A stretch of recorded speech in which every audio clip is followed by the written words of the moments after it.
Bueno, en esta mañana vamos a continuar con nuestro énfasis en el libro de Marcos. Yo le he dado por título esta prédica de este día: Dios preparó el camino.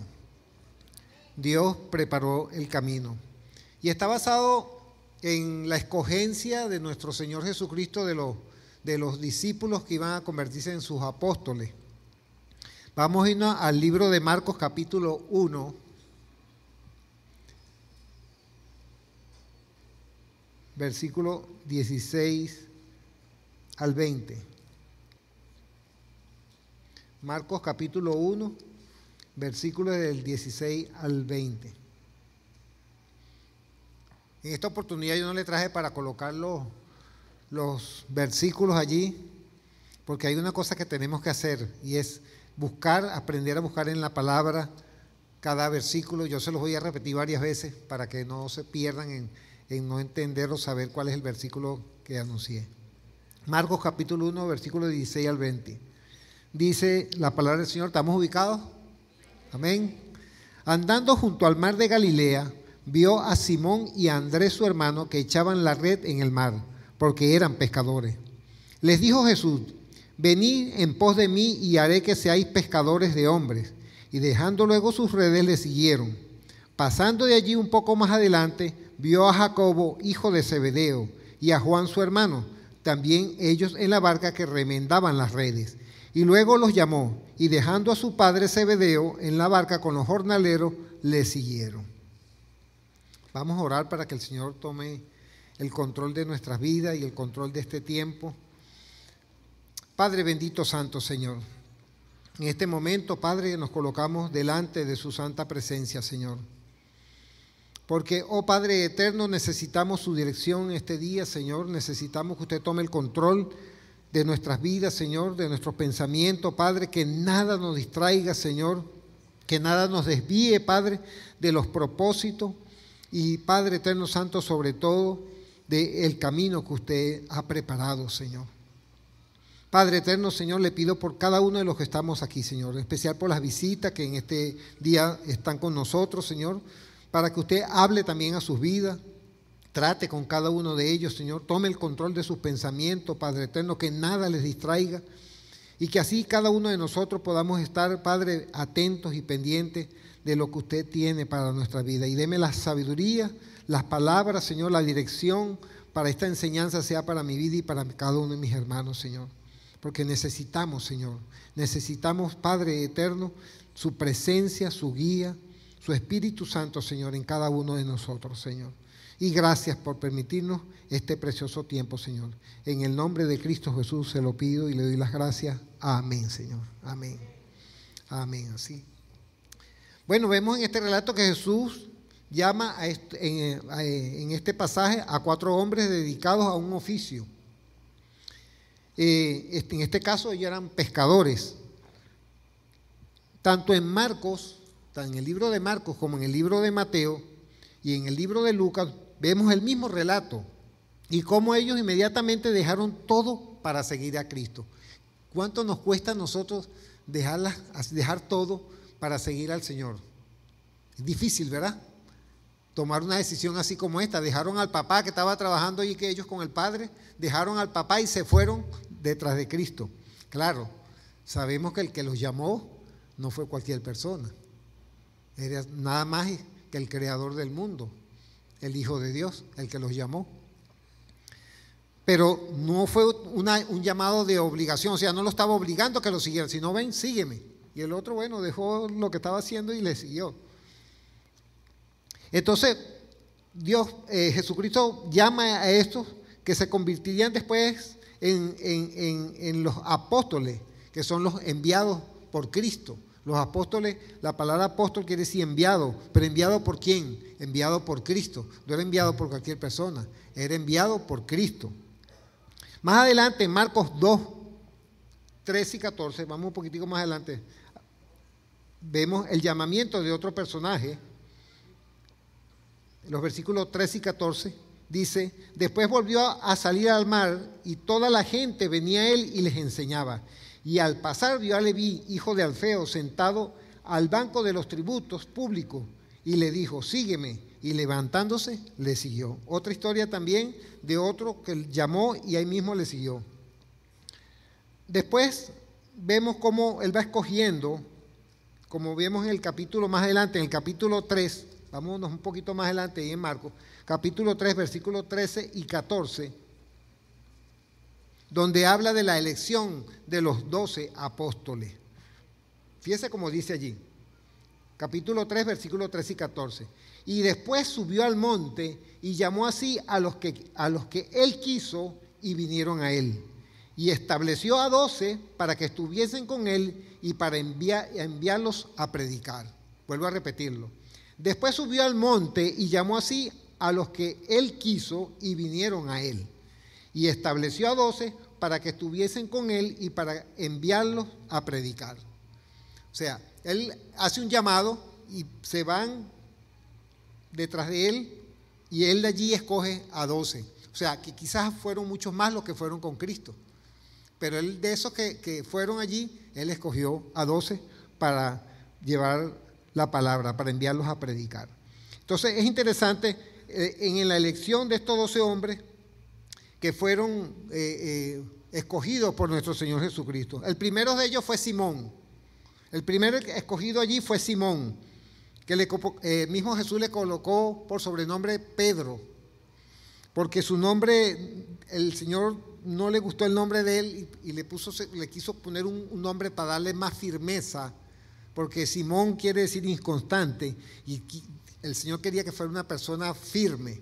Entonces por eso le puso el nombre de Pedro. Después cogió a Andrés, que era hermano de Simón Pedro.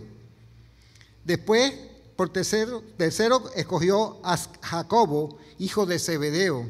Después a Juan. Después a Andrés, que era hermano de Simón, después a Andrés, a Juan, después a Felipe, de sexto a Bartolomé. Bartolomé, muchas veces uno dice, bueno, ¿y quién es Bartolomé? Bartolomé es Natanael, pero el sobrenombre, como muchas veces nosotros así a los franciscos le decimos Paco, bueno, a los Natanael le dicen Bartolomé. Entonces, por eso aparece Bartolomé. Después a Mateo, que fue que es el mismo Leví. Mateo es el mismo Leví. Después a Tomás, que fue aquel que no dice que si no veo no creo. ¿Se recuerdan el pasaje de donde dice no, si yo no veo no creo? Entonces, bienaventurados los que no han visto y creen, como nosotros que no hemos visto pero creemos, ¿verdad? Después estaba Jacobo, hijo de Alfeo. Pues estaba Jacobo, hijo de Zebedeo, pero también estaba Jacobo, hijo de Alfeo. Estaba Tomás, estaba Tadeo, Simón el cananista, porque habían dos Simón, Simón Pedro y Simón el cananista.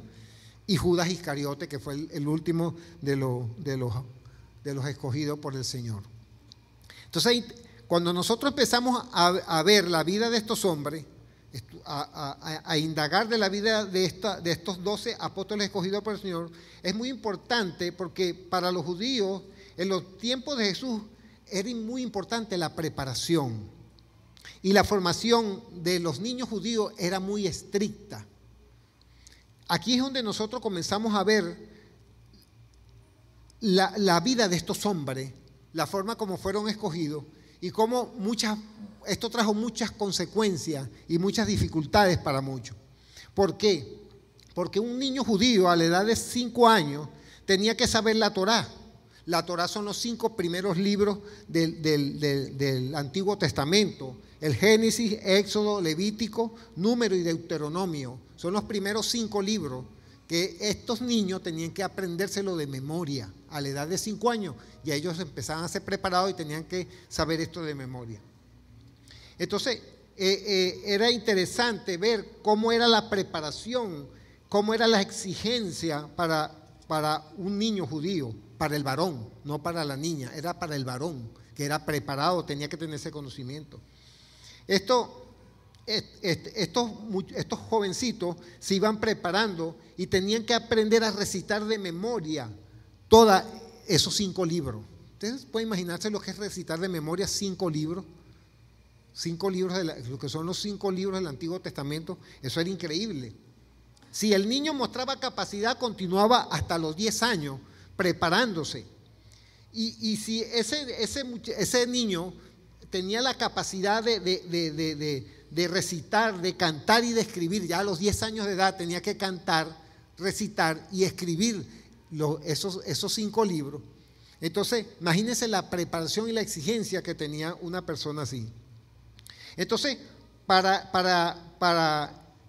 ya el muchacho, al llegar a la edad de los 10 años, si él quería seguir preparándose, porque para el pueblo de Israel era un orgullo que un joven siguiera el camino para llegar a ser un sacerdote, para llegar a ser un maestro de la ley, para llegar a ser un escriba o un fariseo. Para ellos era muy importante, porque esto le traía respeto, era de influencia a una persona preparada en ese nivel. Y si esa persona no podía cumplir esas expectativas, cumplir esas enseñanzas, ¿qué pasaba con esta persona? Esta persona tenía que irse a aprender la profesión del padre. Ya no estaba calificada para poder seguir estudiando, capacitándose, para poder ser una persona espiritualmente preparada para ser de ejemplo, de testimonio, de enseñanza para ninguno. Entonces tenía que irse a la profesión del papá. Ahí se capacitaba. Entonces la sociedad judía en el tiempo de Jesús, ninguno de los 12 apóstoles escogidos por Jesucristo, ninguno de esos 12 apóstoles cumplía con los requisitos que exigía la ley, exigía la norma educativa que tenían establecidos los religiosos de ese tiempo. Entonces, ninguno de ellos era verdaderamente una persona que podía ejercer tal función. Por eso vemos en el libro de Hechos, capítulo 4, versículo 13, cuando comienza el tiempo, cuando ya Jesucristo se ha ido, cuando ya Jesucristo ascendió al cielo y empiezan los apóstoles, y en el capítulo 4 de Hechos sucede algo muy interesante con Pedro. Vamos a buscarlo, Hechos capítulo 4, versículo 13, un poco más adelante de Juan viene Hechos. Buscamos capítulo 4, versículo 13, para que veamos lo que sucedió allí con Pedro. Miren lo que dice la palabra del Señor. ¿Estamos ubicados? Capítulo 4, versículo 13. Entonces, viendo el denuedo de Pedro y de Juan, y sabiendo que eran hombres sin letras y del vulgo, se maravillaban y les reconocían que habían estado con Jesús. Ellos se sorprendían porque ellos sabían quiénes eran. Ellos sabían la preparación que estos hombres tenían, y cuando vieron el denuedo que tenía, cómo hablaba de la palabra, cómo hablaba de la historia, del pasado, de la antigüedad, y de dónde sacaron esta gente este conocimiento. Si eran unas personas sin ninguna preparación, sin ningún nivel de conocimiento, ¿cómo es posible todo esto? Pero reconocieron algo, que habían estado con Jesús, el autor y consumador de la fe. Entonces, ¿qué nos enseña todo esto? Esto nos enseña, como nos manifiesta Pablo en la carta de Primera de Corintios. Vamos a buscarlo, Primera de Corintios capítulo 1, vámonos más adelante todavía, un poquito más adelante. Estamos Hechos, después viene Romanos, después viene Corintios. Corintios capítulo 1. Miren lo que sucede ahí en Primera de Corintios capítulo 1, lo que Pablo manifiesta. Capítulo 1, versículo 27.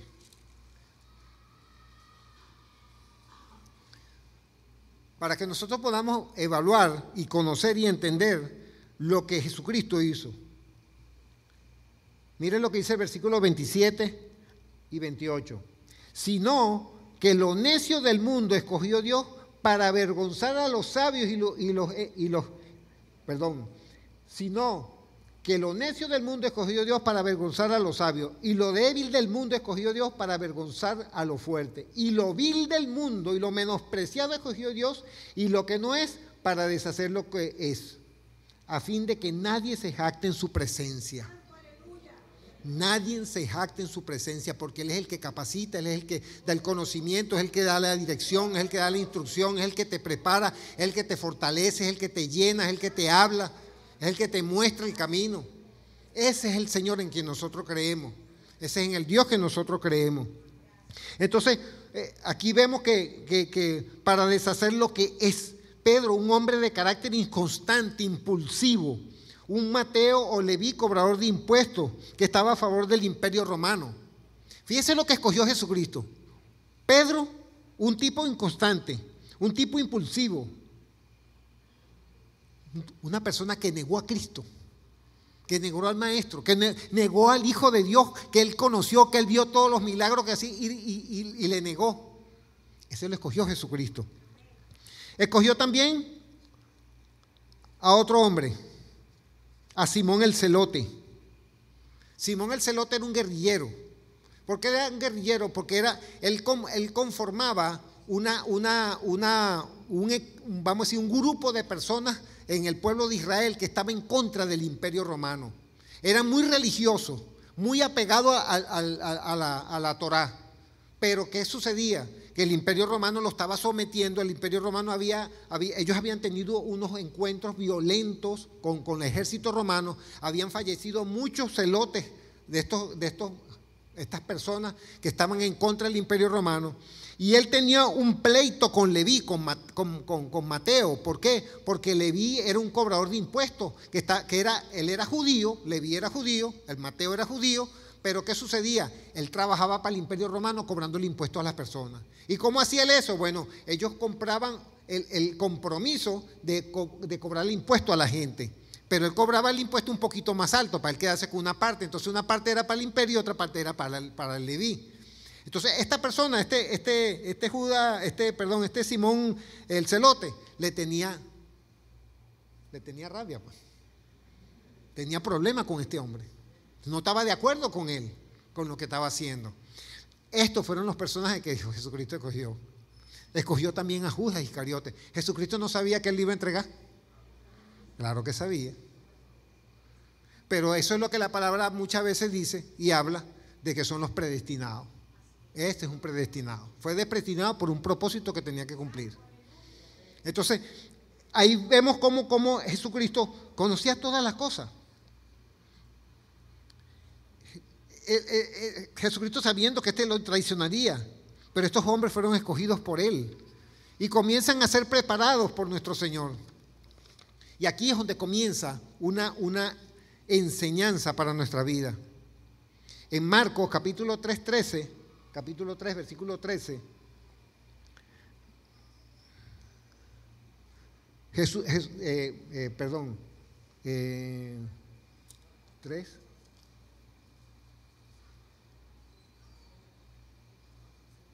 un momentico, ya.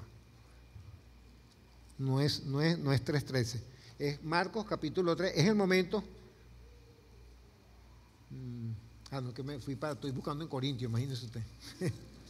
Como me fui para Corintios, estoy buscando ahí en Corintios, tengo que en Marcos. Marcos 3:13. Ahora sí.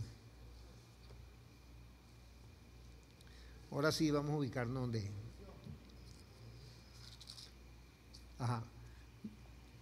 Mire, aquí es donde comienza la enseñanza de todo esto. Dice, después subió al monte y llamó así a los que él quiso y vinieron a él. Jesús subió al monte con ellos y allí comienza y los selecciona y comienza a darles una gran enseñanza, la cual vamos a empezar a ver en Mateo capítulo 5. Vámonos a Mateo capítulo 5, un libro antes de Marcos.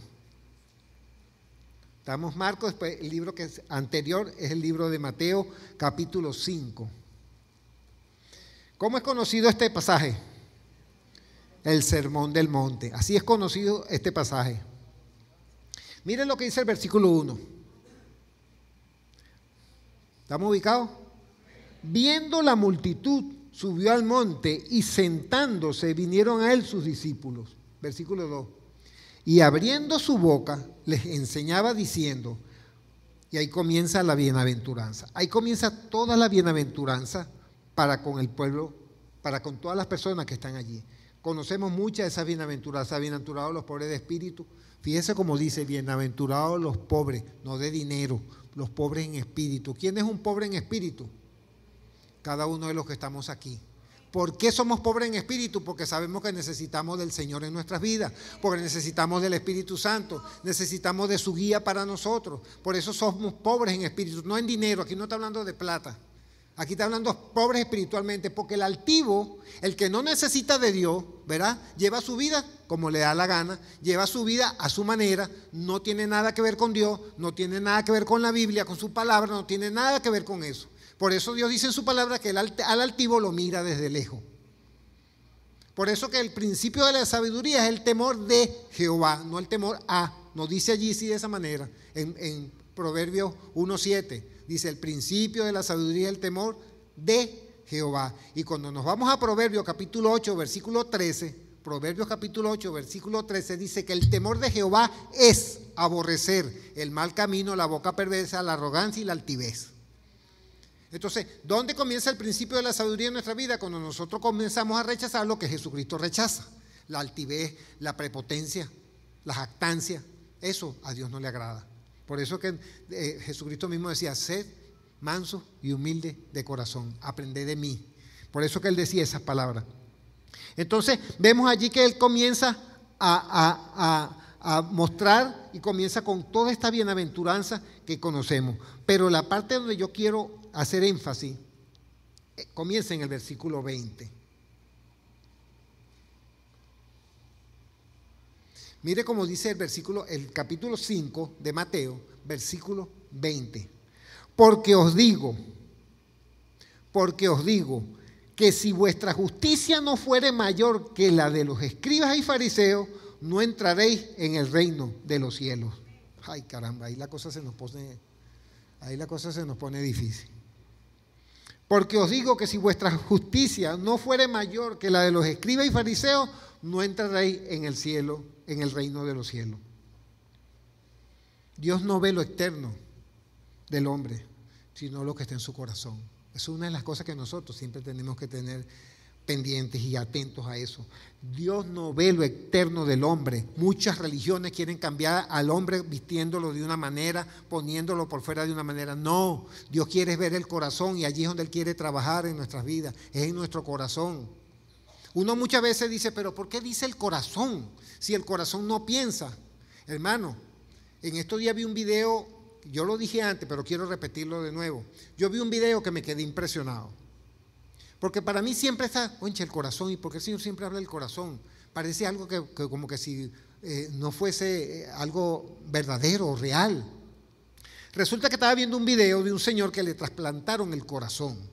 Este señor tenía un problema en su corazón, tenía 41 años de edad, y él, bueno, estaba en una situación muy crítica, y resulta que hubo un donante de un corazón. Resulta que el donante era un muchacho de 16 años, que había fallecido en un accidente de tránsito, y los padres decidieron donar el corazón de este jovencito. Resulta que este hombre lo preparan de urgencia, de emergencia, porque la cosa fue un accidente y tuvieron que hacer todo de emergencia y le trasplantaron el corazón a él. Bueno, este hombre se fue recuperando, se fue sintiendo muy bien, empezó a ver el hombre, oye, sentirse muy bien, pero comenzó a suceder algo en él. Comenzó a tener pensamientos de imágenes de personas que él no conocía, y empezó a tener un interés por la música. Y entonces ese interés por la música comenzó a crecer en él, y un día fue para una escuela de música, porque él quería tocar un instrumento.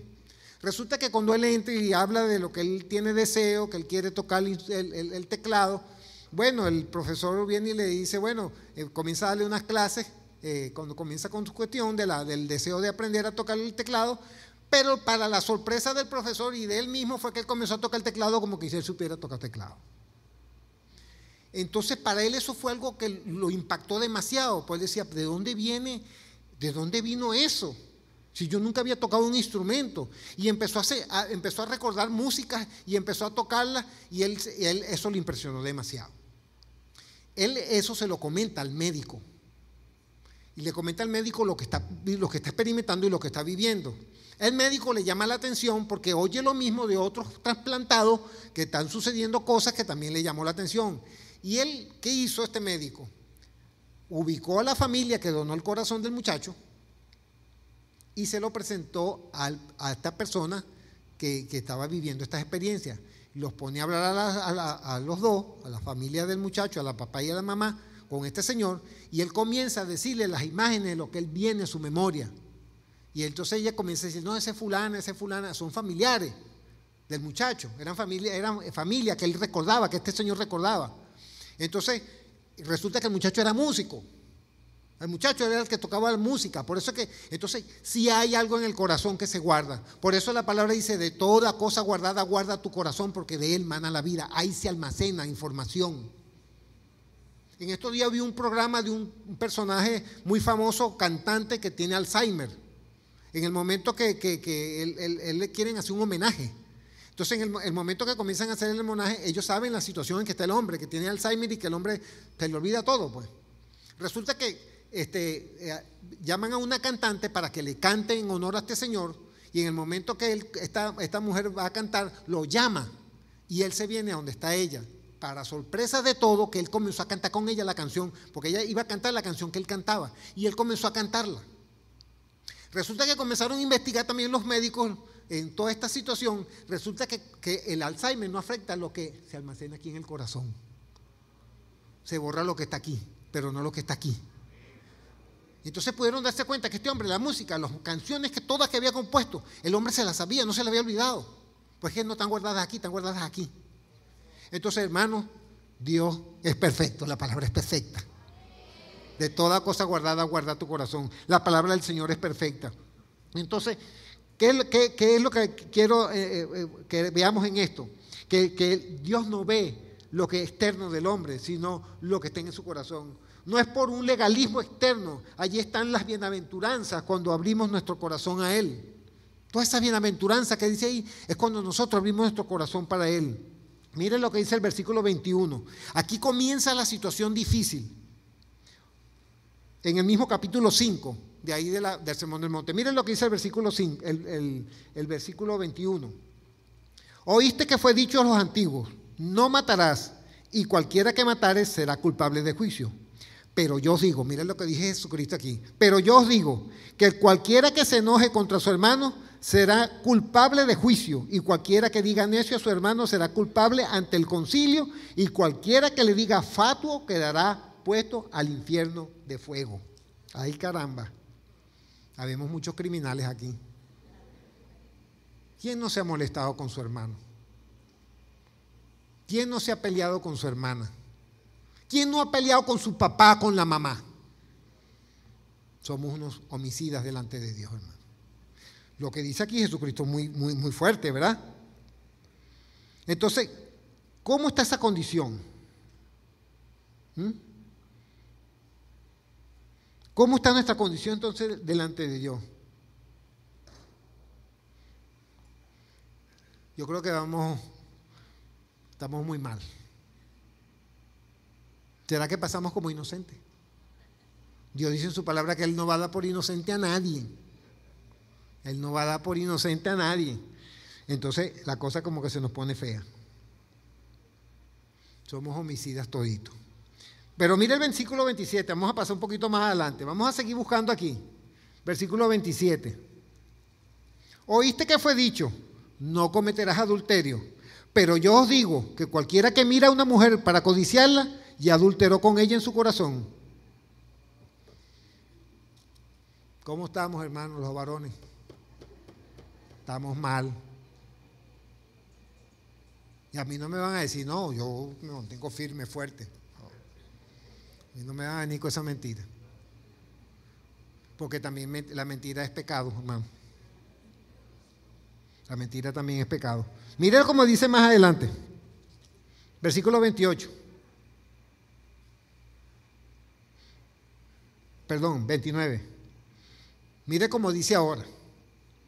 Por tanto, si tu ojo derecho te es ocasión de caer, sácalo y échalo de ti, pues mejor te es que se pierda uno de tus miembros y no que todo tu cuerpo sea echado al infierno. Versículo 30, vamos más adelantico. Y si tu mano derecha te es ocasión de caer, córtala y échala de ti, pues mejor te es que pierda uno de tus miembros y no que todo tu cuerpo sea echado en el infierno. Ahora sí estamos ponchados.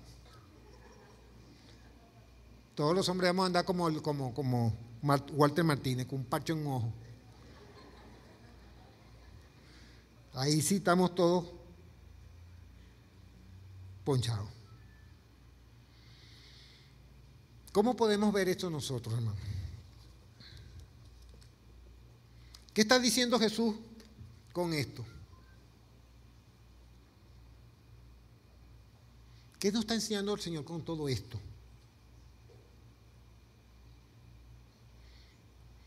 Saca tu ojo, corta tu mano, para que no entres al infierno. ¿Cuántos tuertos y mochos habría en la iglesia? ¿Ah? Y es una situación bien difícil. Ahora yo me pregunto, hermano, y yo creo que ustedes a lo mejor se están preguntando, ¿cómo podía sentirse el pueblo de Israel cuando Jesucristo le está diciendo todas esas cosas? ¿Cómo se podían sentir los apóstoles cuando Jesucristo le está diciendo todo eso? Y para completar la calamidad para ellos, para un pueblo sometido por un imperio que lo estaba sometiendo fuertemente, porque ¿qué sucedió? El imperio romano cayó sobre el pueblo de Israel, sometió a toda la población y todo el mundo tenía que pagar impuestos para poder mantener el imperio. ¿Cómo se podían sentir ellos, estas personas cuando eran amenazados y maltratados por los soldados romanos? Muchas veces con violencia. Vamos más adelantico. Aquí se pone la cosa un poco más complicada. Dice el amor hacia los enemigos, versículo 38, en el mismo capítulo 5. ¿Cómo dice? ¿Oíste que fue dicho? Ojo por ojo y diente por diente. Hermano, y es impresionante, como dice en Levítico.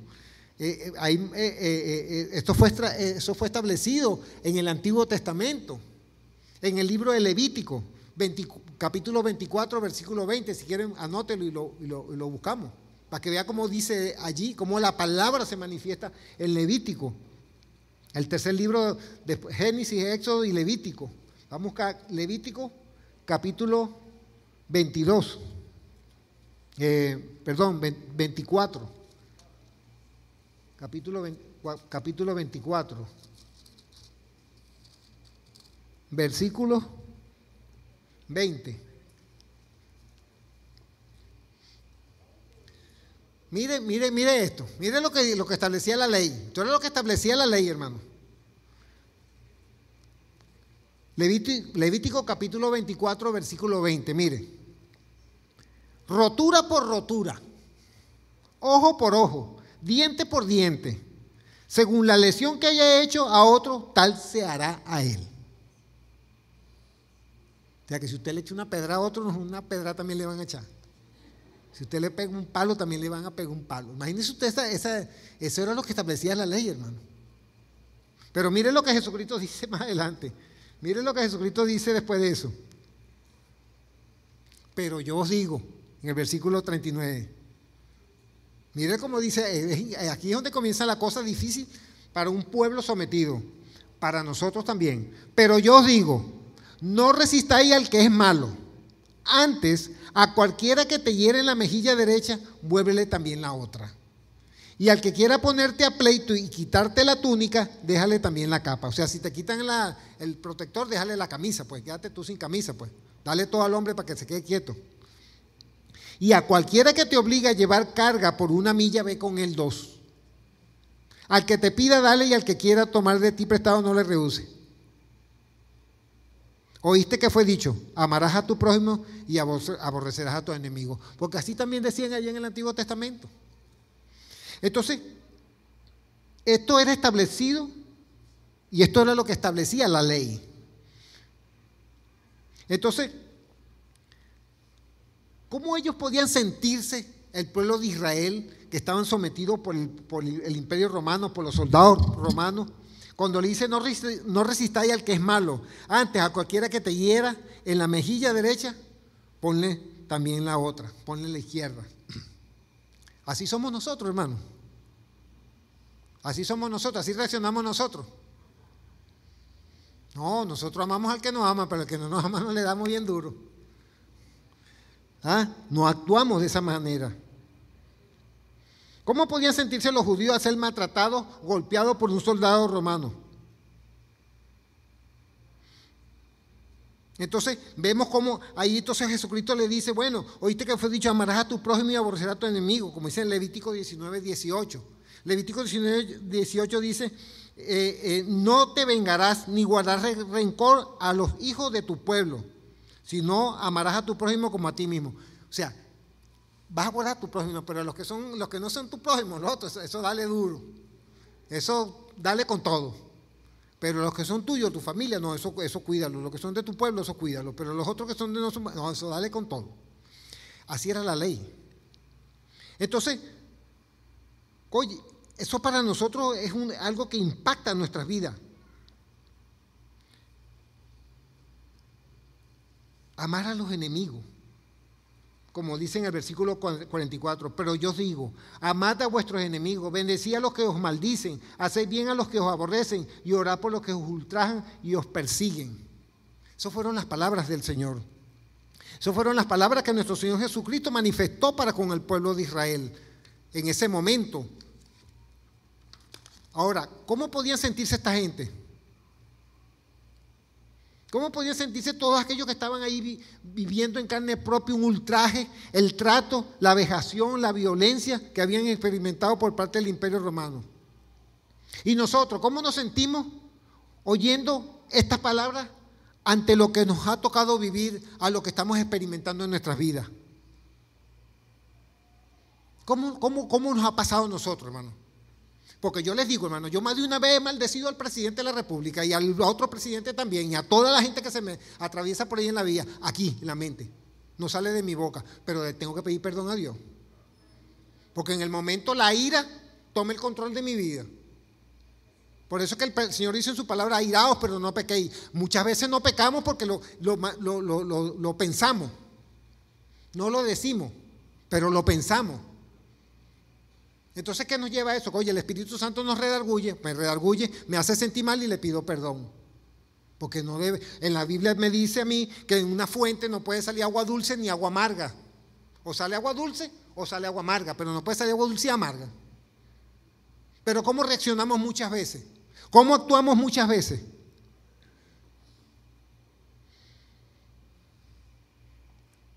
¿Cómo pueden sentirse ustedes, hermanos, al oír todo esto? ¿Qué decían ellos? Entonces, ¿quién se puede salvar? Aquí no se salva nadie. Jesús le estaba mostrando que ninguno, sujetándose a la ley, y menos aún tratándose de poner en práctica en sus propias vidas, podían cumplirlo. Usted puede poner en práctica todo esto en su vida. Se va a sacar los ojos, se va a cortar la mano. Es que lo pone en práctica y todavía sigue, hermano. Todavía sigue. Te saca los ojos y todavía te pones una venda en los ojos y todavía sigue. Porque viene la mente y empieza a pensar. Empieza a imaginarse cosas. Entonces, la batalla allí en nuestras vidas va a estar en todo tiempo y en todo momento manteniéndose allí en lucha y en batalla. Nadie nunca puede cumplir las exigencias de un Dios santo. Nadie las puede cumplir, hermano. Los fariseos habían creado un código legal que contenía 653 leyes, además de los 10 mandamientos. Ellos agarraron los 10 mandamientos y los dividieron y sacaron 653 leyes para regular la vida y el comportamiento del pueblo. Y ahora Jesucristo se la pone más difícil. Jesucristo ahora se la pone más difícil con todo esto que le está diciendo. Mateo 5:17. Jesucristo, vamos acá, Mateo, ahí un poquitico más atrás. Miren lo que dijo Jesucristo ahí. Mateo capítulo 5, versículo 17. ¿Qué dice? Quiero oírlo.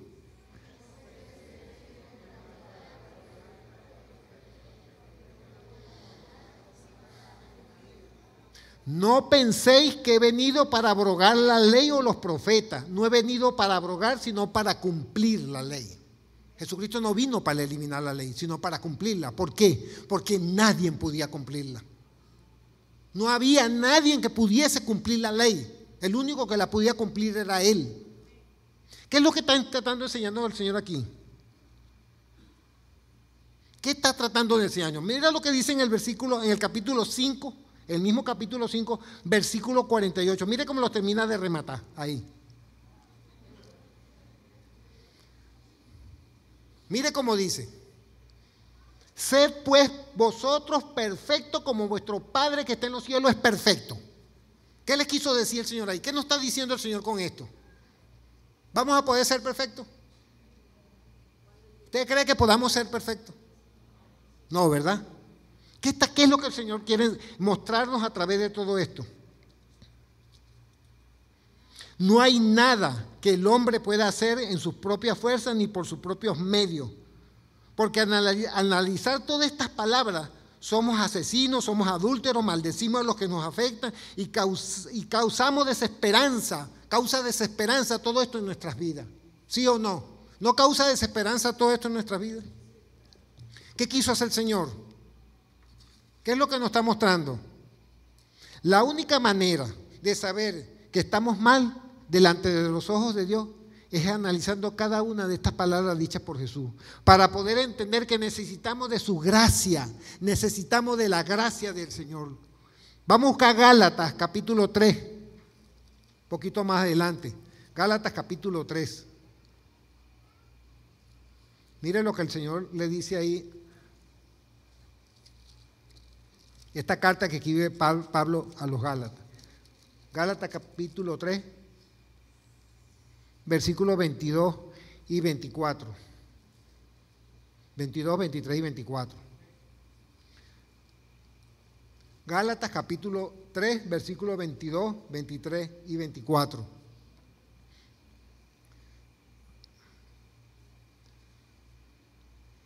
¿Qué dice la palabra del Señor?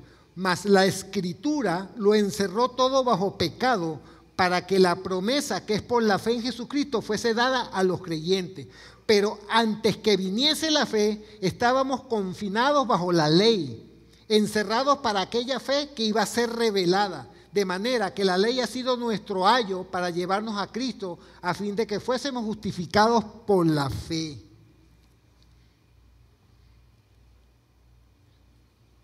¿Qué nos está enseñando aquí el Señor? La ley ha sido nuestra tutora para llevarnos a Cristo. Así que se cumple la palabra cuando dice que por gracia somos salvos, es por medio de la fe. Y no es de vosotros, eso es un don de Dios. Y no es por obra para que nadie se gloríe. Nosotros somos justificados solamente por el sacrificio que Cristo hizo en la cruz del Calvario. No hay más nada que nos justifique a nosotros. Nosotros lo que tenemos que estar pendientes y atentos de que nuestra vida esté apegada al Señor todo momento de nuestra vida. Esto está en Efesios capítulo 2, versículos 8 y 9.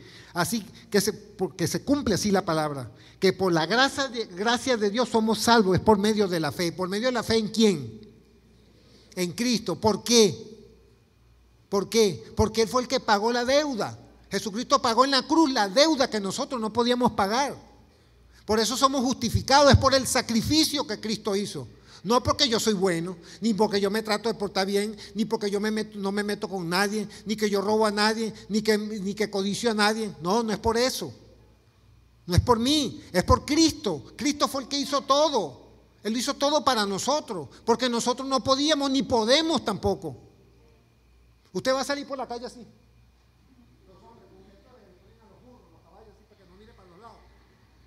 Es que ni mirando para el suelo, va a dejar de mirar.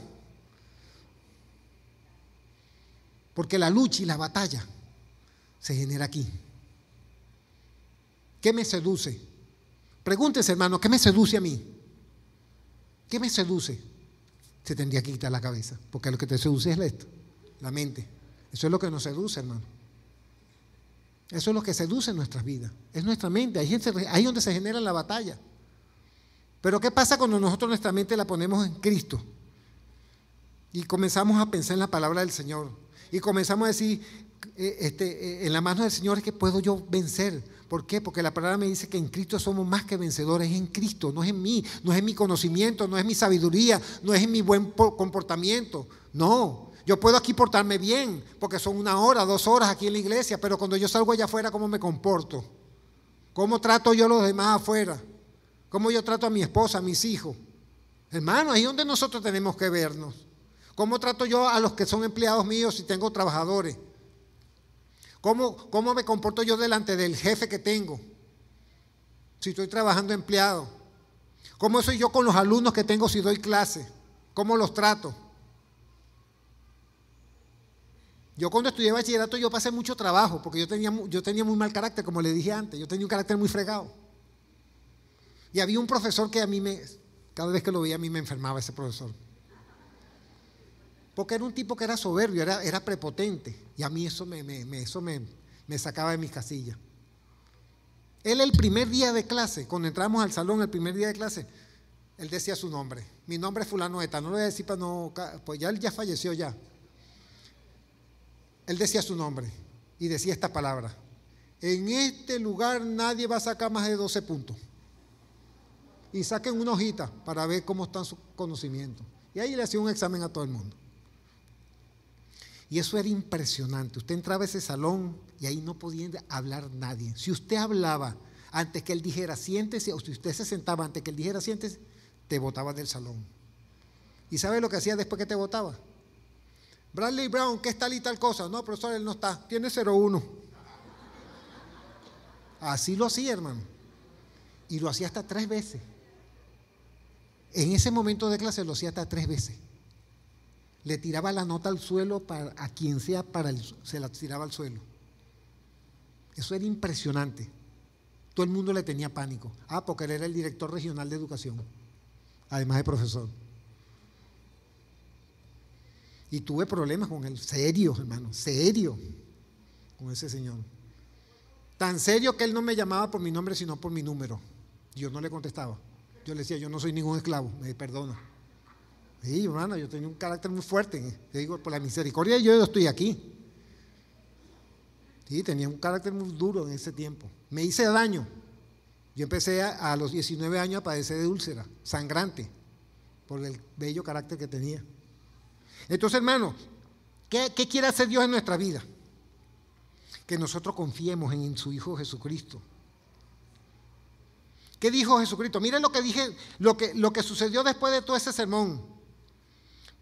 Porque ahí comenzó él a tratar, a enseñar con el sermón del monte que nadie puede llenar, nadie puede cumplir los requisitos de santidad de Dios. Nadie. La enseñanza del sermón del monte es que el mismo Jesús lo tuvo que manifestar unos capítulos más adelante. Miren lo que dice en el capítulo 11, Mateo 11, en el mismo libro de Mateo. Vámonos a Mateo. Más adelante tuvo que manifestarlo. Miren lo que le dice Jesucristo allí a todos ellos. Miren lo que le dice. Mateo capítulo 11, versículos 28 al 30. Miren lo que tuvo que decirle.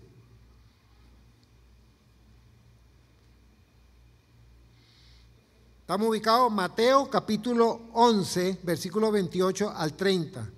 Venid a mí, todos los que estáis trabajados y cargados, y yo os haré descansar. Y yo os haré descansar. ¿Estaban trabajados de qué? Hermano, ¿sabe todo lo que tenían que hacer el pueblo de Israel para cumplir con todas las 600 y pico de leyes que los mismos fariseos le habían establecido? ¿Saben todos los sacrificios que tenían que hacer ellos cada momento de sus vidas? Cuando tengan la oportunidad de meterse en YouTube, vean los judíos ultra ortodoxos. Vean ese video, para que ustedes vean, hermano, lo que toda esa pobre gente tenía que hacer. Y que todavía lo hacen. Vamos a broma, porque ellos no han aceptado al Mesías. Ellos no han aceptado a Jesucristo como el Señor y Salvador de sus vidas. Y ellos se rigen todavía por esa normativa. Venid a mí todos los que estáis trabajados y cargados, y yo os haré descansar. ¿Qué dice el 29? Llevad mi yugo sobre vosotros y aprended de mí, que soy manso y humilde de corazón.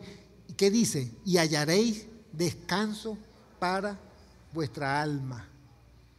Y hallaréis descanso para vuestras almas. Y en el 30, porque mi yugo es fácil y ligera mi carga. ¿Qué quiso decir Jesucristo con eso? ¿Sabe lo que es el yugo? ¿Sabe lo que es un yugo? Usted ha visto los bueyes que aran el campo, que lo utilizan los campesinos, en la antigüedad lo usaban mucho, hoy en día se utiliza en las zonas donde no puede utilizarse un tractor. Utilizan dos toros, un toro aquí, y entre el toro y el otro toro hay una madera con unos arcos, con unas correas, eso es el yugo, unir uno con el otro. ¿Con qué propósito? En ese tronco que une los dos animales hay un tiro para alar el arado.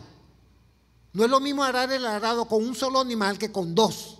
Entonces, si nosotros nos unimos con Cristo, vamos a poder llevar la carga, vamos a poder arrastrar todo el peso de nuestras vidas con la ayuda, con la presencia de nuestro Señor a un lado de nuestras vidas.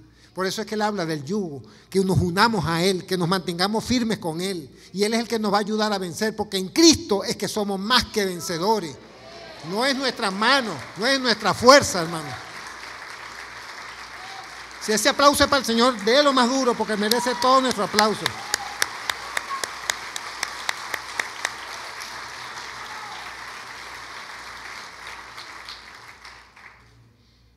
¿Cuánto has trabajado para ser santo y no has podido? ¿Cuánto te has cargado para tratar de cumplir con el Señor? ¿Cuánto, man? Yo recuerdo un cuñado que él llegó y aceptó al Señor en su vida. En un momento. Fue algo impresionante.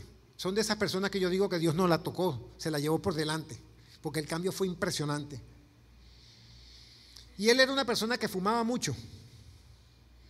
Y cuando comenzó a caminar con el Señor y está con el Señor y gozoso, él comenzó a fumar, porque comenzó a criticar a todo el que fumaba. Y a todo el que fumaba le decía cosas y bromas y agarró el cigarro, hermano. Y cada vez que fumaba lloraba, porque no podía dejarlo. Y así estuvo llorando, y cada vez él se escondía para fumar, se metía un poco de caramelo, eso de menta, pero eso siempre se siente el olor. Yo no le decía nada porque yo sabía que eso es una debilidad de la vida del ser humano que le cuesta dejarlo, y él había un tiempo para el Señor en ello. Y era así, Dios tenía un trato con él, el Señor tenía un trato con su vida, hasta que él aprendió de que Dios no nos mandó a criticar a nadie. Mire lo que dice aquí en Mateo,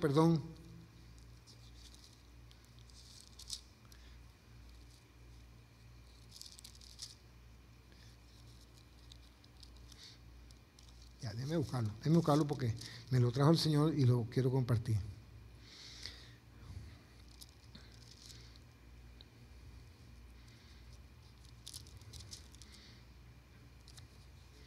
Está en el capítulo 7. No juzguéis para que no seáis juzgados.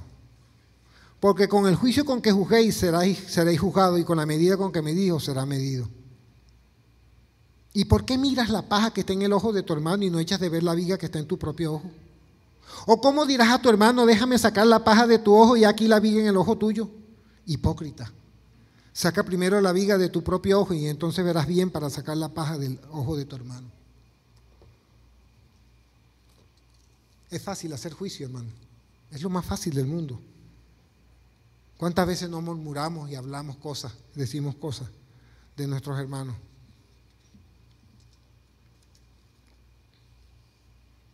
¿Cuántas cosas no hacemos? Pero ¿qué dijo Jesucristo? Jesucristo dijo, ven a mí, yo soy la verdad y la vida, y te haré libre. Yo pagué en la cruz por tus pecados. Yo he dado mi vida en rescate por mucho. Solamente confiemos nuestras vidas en las manos del Señor, porque nunca, nunca por nuestros medios podremos vivir en santidad. No vamos a poder por nuestros medios vivir en santidad. Ser cristiano no es que seamos buenos o santos, tiene que ver con nuestra relación con la gracia de nuestro Señor, que Él sí cumplió con la ley. Y lo único que nos va a justificar, como lo dije antes, es nuestra fe en Cristo. Como dice en Romanos 5:1, justificados pues por la fe, tenemos paz para con Dios por medio de nuestro Señor Jesucristo. Es el único que nos va a justificar, no hay más nada que te justifique, hermano. Nada. No es que te portes bien ni que andes bien en este mundo. No, confía en el Señor. Pon tu vida en las manos del Señor desde que sales de tu casa, cuando andes en el camino, cuando estés en el trabajo, cuando estés en los estudios, cuando estés en tu hogar con los hijos. Dale gracias al Señor. Pon tu vida en las manos del Señor. Cuando vengan esas tentaciones, pensamientos, comienza a traer cánticos de alabanza al Señor. Es una batalla, sí, es una batalla, pero no la podemos ganar solo. Tenemos que ganarla con Cristo. Ser cristiano tiene que ver a quién estamos reconociendo y en quién estamos depositando y confiando en nuestras vidas cada día. Eso es ser cristiano. ¿En quién estamos poniendo nuestras vidas? ¿En qué la estamos poniendo? Dios preparó el camino. Lo preparó en Andrés, lo preparó en Pedro, lo preparó en Juan, lo preparó en cada uno de ellos. Lo preparó también en Simón el celote, que miraba con odio al otro. También aprendió. Cada día nuestras vidas deben estar dispuestas para seguir el camino del Señor. Y solo esperamos, Él lo que espera es que vayamos a Él, que vayamos a su presencia. Como dice antes, venid a mí todos los que estáis trabajados y cargados, que yo os lo haré descansar. Él te llama para que le sigas. Él me llamó para que le siguiera. Si yo hubiese seguido con ese carácter y con esa manera de ser y con esa violencia en mi vida, quizás ya no estuviera aquí. Quizás esa úlcera que tenía en mi estómago se hubiese convertido quizás en otra cosa y ya no estuviera en este lugar. Pero Dios tiene propósitos, hermano, con cada uno de nosotros. Él quiere lo mejor para nuestras vidas.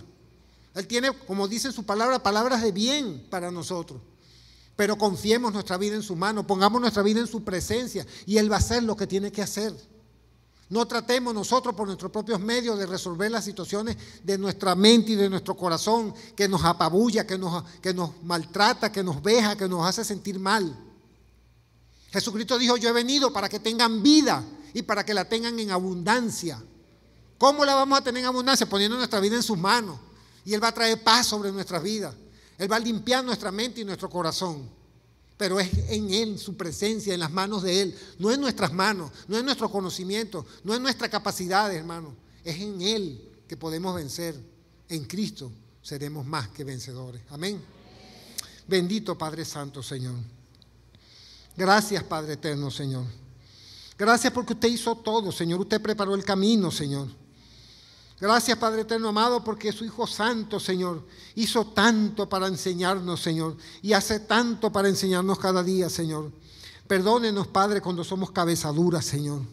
Cuando, oh Padre amado, queremos resolver y queremos nosotros pagar, oh Padre, para agradarle, Señor.